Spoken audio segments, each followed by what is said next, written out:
everyone, this is Noreen from Joya Cards and welcome to my video. Hey, we are going to make a card from the Deckled circle dies.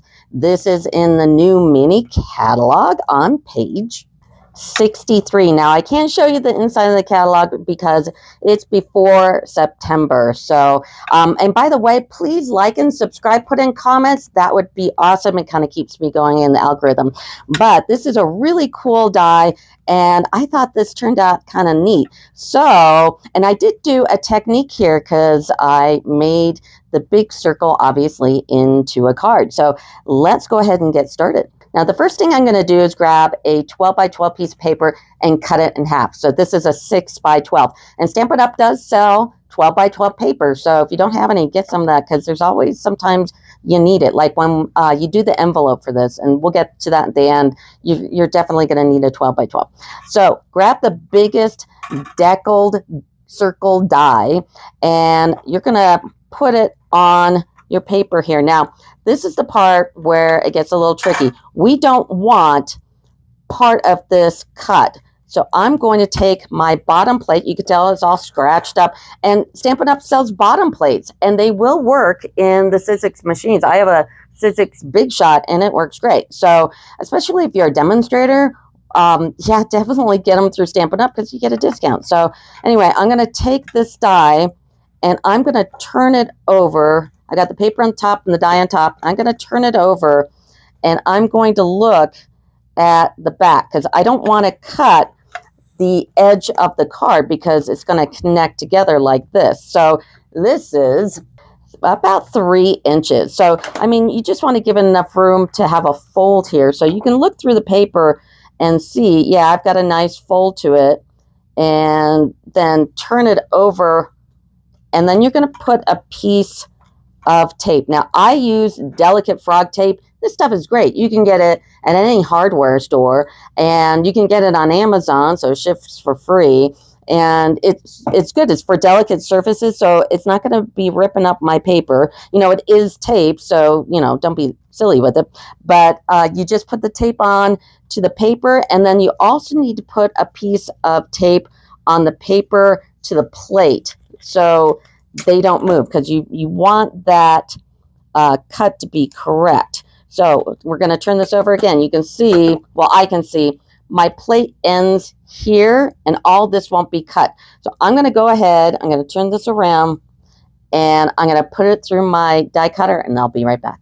Now, if you run it through and you turn it over and there's too much space here, since everything is still taped down, go ahead and put it back on your bottom plate and just bring down the paper a little bit more of the edge. So I have like a little half moon going over the edge. So just go ahead and cut it again, because it's better to cut too little than too much. So we can fix that.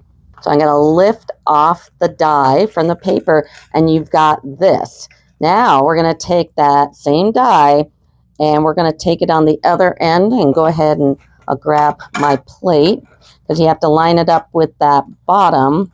But take your die and line it up just like so, and you're going to tape it down not only to the paper but the plate as well. Again, now since you're using a 6 by 6, make sure that your paper is straight, because if it's not straight, it's going to catch on your edges there. So anyway, so I'm going to go ahead and cut this side out. Now, before I actually cut this all the way out, I do want to, and I stopped myself, flip it over and look at the other side, because you need that same amount of paper hanging over the bottom plate. This is the bottom plate.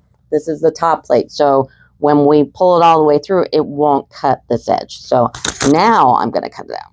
Now take your die off, and look, we've got this great piece. Now, you might have some of the paper still sticking on. I was so close in this, all I had to do was pull it off. But you might want to take a pair of really sharp scissors and just clip it off a little bit. But now we have the card base, and now we need to score it. So here's my circle base. I'm going to get out my cutter here, which has a scorer on it. I'm going to look through the window here, make sure it's in the middle, and I'm going to score it real good, just like so, and then fold it over and take a bone folder and give it a nice little crease. And this is what you get. Now I've got a piece of Tahitian tide, and I grabbed the second largest from the top deckled circle, and I taped it down to the paper. Now turn it over on the back of that bottom plate and just kind of measure up the width of the card base to how much is hanging over here, and make some adjustments if you need to. So I'm going to just leave it there and turn it over, put the top plate, and cut it out. Now the second circle isn't so bad. So we're grabbing the second largest here, and this is my base plate, the bottom, and I'm taking the paper all the way to the edge and just hanging the die over the edge. And I'm going to do like a quick little measurement against the base. So this is like almost 3.5, and then you go to your base, and this one is about the same. So I know that this is going to match up. So it hangs over the bottom plate, and then we're going to go ahead and put the top plate on and cut this one out. Now for the second circle, if you look in the card, I took a little bit of an edge off the Tahitian tide. And by the way, all the paper and all the steps are in the description of the video, so go and look that up. I'm also doing a card kit I'm putting on my joyacards.com/shop, and you can order card kits for these as well because there's no stamping. This is a no stamp card. So anyway, I've got my base plate. I know my die is just over that base plate here. I'm going to tape it. So I've got it taped to the base plate, and now I'm taping the die, and now we cut it out. So here's that cut. So I've got this line here, and I'm going to put it in my cutter again. I'm going to line this up, and I'm going to cut this edge straight. So I'm going to line it up here in my cutter and just cut that right off like so. And if there's a little extra, you just pull these off.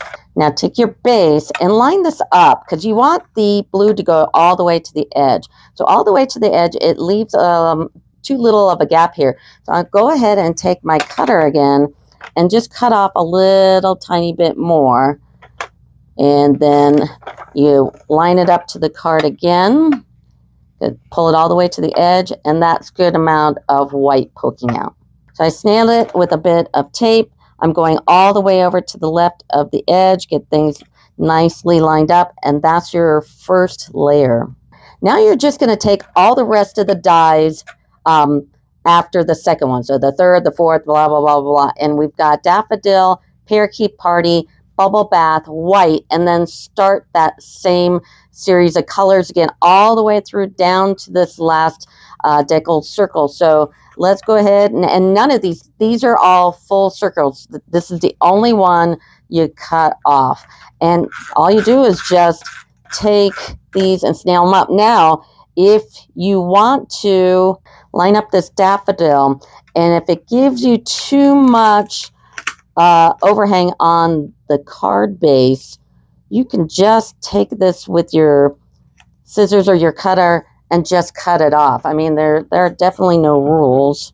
So I'm just going to grab some really sharp scissors and turn it over and just follow the line. So mine will be slightly different from this one, but it's still the same. So I'm going to go in order and just keep snailing this and putting it on the card. And now you've got all the circles on. Now we're going to do the happy birthday real quick after this. And there's a trick to this one because this is up on adhesive back sheets. But let's go ahead and get the inside done first. For the inside, I'm going to take the third largest die. Not the first, not the second, but the third largest. And then we're going to do Tahitian tide. And then the fourth largest is daffodil. The fifth is Parakeet Party, then bubble bath, then white. So they're all going down by an increment of 1. And at this point, we can just nail these on. And now the inside is done. Now, next, we're going to do the happy birthday. The happy birthday is from Wanted to Say. I did a video on this. This is probably the most unutilized awesome die set because it has happy birthday and some other sayings in letters. So I can make a card kit out of this and sell these. So go to joyacards.com/shop and they'll be listed. So I'm going to take the outline of happy birthday and the actual letter happy birthday, and these are all in Tahitian tide, and then the background is in white. Now, what I also used on this card was foam adhesive sheets, because I really did want this to pop up over all these circles. So I took a piece of foam adhesive sheet and I just cut it out with the background die for happy birthday. So I cut that out and it looks like this. Now here's a tip, and I did this in that other video. So there's backing on both sides. So you take off the backing, that makes any sense, first, and you put it on your silicone craft sheet. Why? Because that thing is really sticky and it'll hold this down enough for you to get the letters on, and it also won't really stick. So I took that off, and now once it's down securely, take the front off, and if it pulls off, that's fine. You can get it to sit down again. And then take the white background happy birthday and make sure you're standing up, like I'm standing up right now, and just place it right over that foam adhesive sheet. This will save you a little bit of time and the sheet material. So instead of putting the paper on here and then cutting it out. And this isn't too detailed. It's only the detailed stuff you're going to have to put your cardstock on the paper and then die cut it with it on. So next we're going to do the happy birthday, and I like using the fine tip glue from Stampin' Up. I love this stuff, and get some tweezers that close. So these are tweezers that close. We're going to take off the lid, and on our craft sheet we're going to make a little puddle here just to get it going. Okay, take your happy here, and I've got it in the tweezers, and dab it with that fine tip glue. So all that glue's on there, and just put it right over the happy, and then do the same thing with birthday. Now I've glued it all up, and I'm going to put it right over that white we put on, just like that. Now the fun part, you just lift it off that silicone craft sheet and put it on in the middle. Now you might want to, you probably have already noticed, this is a pretty big card. This is like a 5.5 by almost 6. Well, what envelope do you put that in? Now I actually have these on my joyacards.com/shop, and this is a card chart that tells you all the sizes of card from no A1, A2, A6, A7, the 4 slim lines, and there's something that says square here as well. And this is kind of on the same lines of that square. The United States Post Office, and there's some rules here on the post office, doesn't mail any kind of letter that isn't rectangle. And anything that's an odd shape like this or a square has to be canceled. And when I made this envelope, and all you have to do is get one of these punch boards, and you look up the size of your card. Like this one was, I used the 5.5 by 6.5, and it told me I need to cut a 9.25 by 9.25, and the score line is 4. So I just went ahead and made an envelope with that. I'll put a punch board on the detail on my video so you know how to do that. And then I used tear tape to hold this down. So I tear taped the bottom here, and I've got tear tape on top. So when this is ready to be mailed, you just pull off the tear tape. But when you put this card in, because it isn't like a full, like both all sides are even, put it in circle end first and the flat on the top, and it fits beautifully like that. So go to joyacards.com/shop and get one of these. These are fantastic. It's laminated, it's printed on color paper, it's got a ruler, and it's got some postal notes. And there's a video, I'll put it up here somewhere. But that is my card. Please like and subscribe and put any comments that you have in the video here, and that'll do it for me. Thanks. Bye.